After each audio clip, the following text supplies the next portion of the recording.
Reytan, Day 13.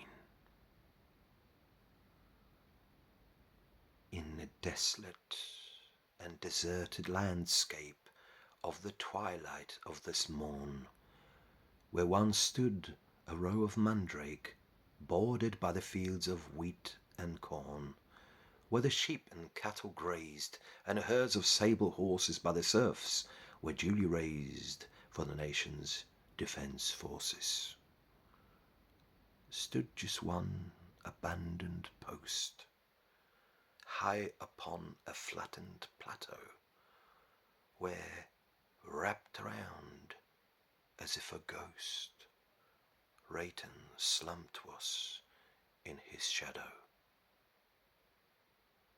He lifted up his heavy head and squirmed around to loosen chains, with blood dried up to rust-brown red and crusted up to numb the pain. He felt the gentle winds upon his face, but could not sense from whence they came. The land around him was bare space, with all directions much the same. He was devoid of any thoughts, nor was there point in starting one. No single word did leave his throat. He could not speak it to no one. Not far away, and in plain sight, and watching him in peaceful candour, was the eagle of demise, with eyes of shimmering golden amber. Near him, an unkindness of black ravens, pacing up and down the earthy mesa. A masterpiece of Reytan's cadence, played upon the death's oasis. A man cannot be limited by fate if it's been of his design. Every waking hour's too late in a playground of one's time. Yet somehow all eternity is not enough to cast rogue cards. For in the annals of humanity, nature favors the diehards. Reytan stared into the distant light, where rolling clouds of mist ran free, studying smoky wisps of dirty white moving through the barren lea. He watched this flight of nature's solitude, all tied up in fancy knots, then squinted eyes as best he could, for suddenly he thought he spied a small red dot.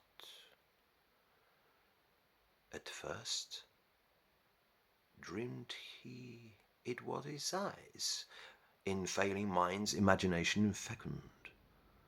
But then the dot had started to materialize as it got bigger each and every second. Like a vision of impending doom, the small red dot took on a concrete shape, and just past the striking of the noon emerged out of the bleakness of landscape. And the horse was sinewed, firm like a statue. The rider even more so, and both dressed in red. Reytan looked at this imposing view of Scararossa with a tilted head. Many had feared this ruthless warrior. Slaughter followed him like plague. Not since time immemorial has death been steeped in so much rage. But Scararossa was not here to maim.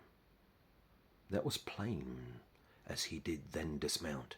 He showed no anger, nor disdain, and placed his sword flat on the ground.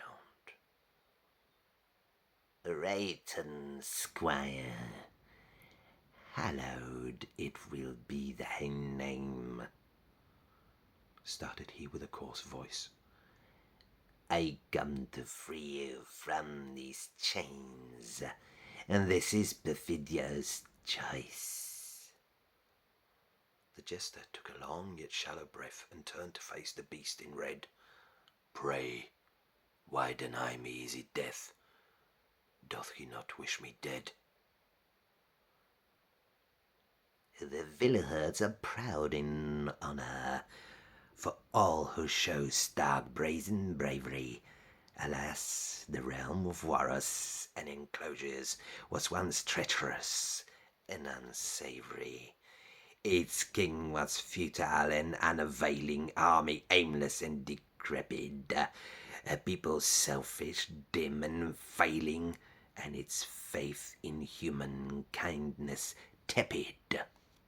You, my squire, showed rare wisdom, nurturing hope for better futures.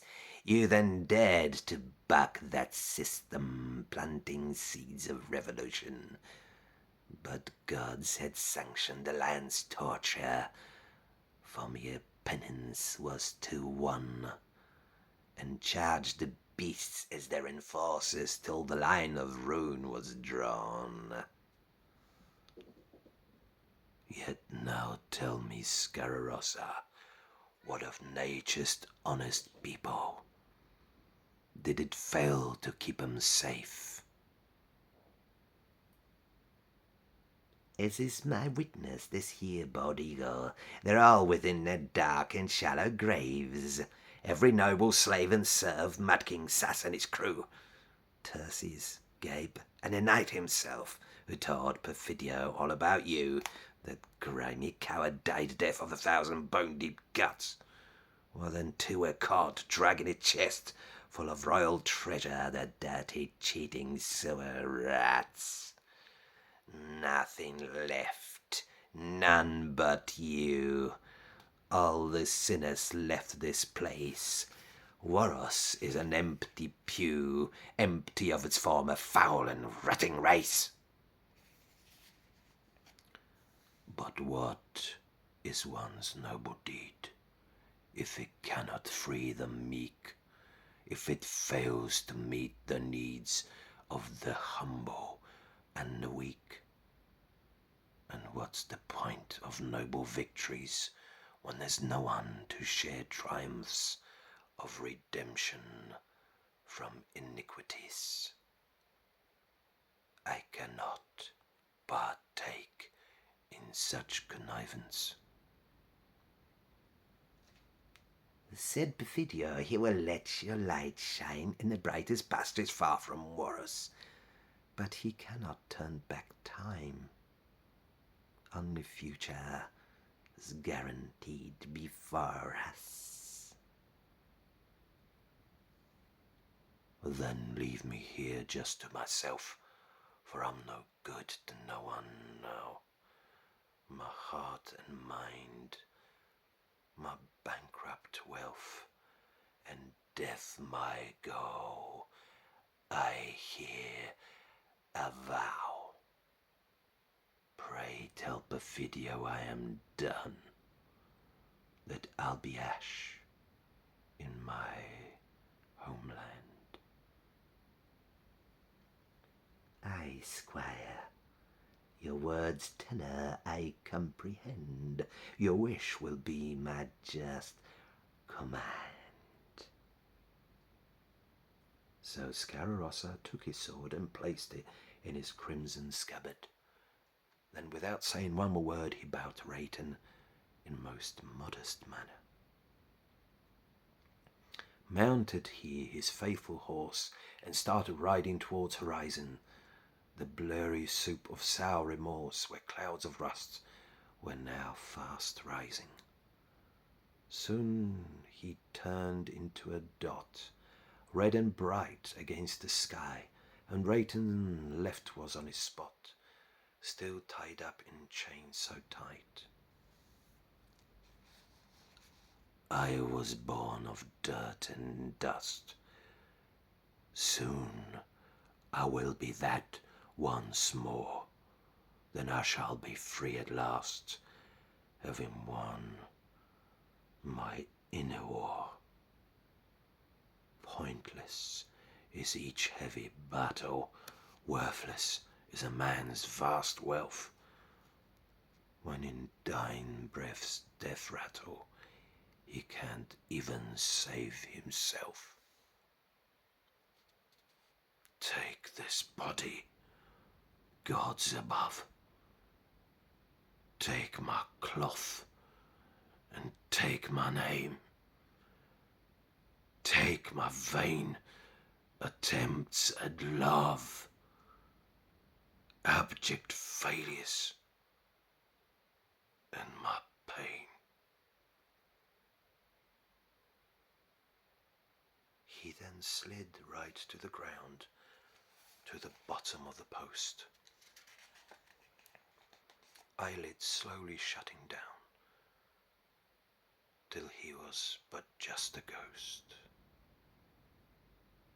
And all the birds had gathered close in half-circle round his corpse, ravens, blackbirds, rooks and crows, birds of prey, black-winged storks. And the eagle of demise, he was watching from the side, let us scream out to the skies to decry that Reytan's died. Far across the barren land the wail had echoed through the vales, right down to the dunes of sand where the sea met crags of shale. Months had rolled and turned to years.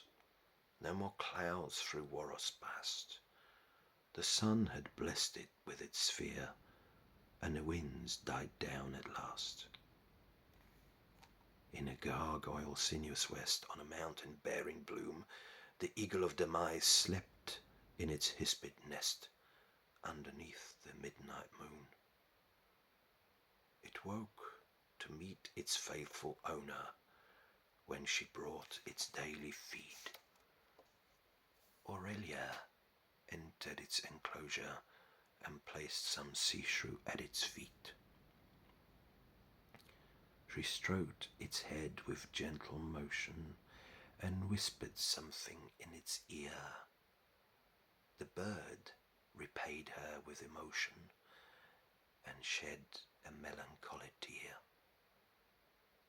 Aurelia walked up to the rugged scarp and peered above the chaparral. She placed her hand beneath her scarf and clutched a gleaming silver skull.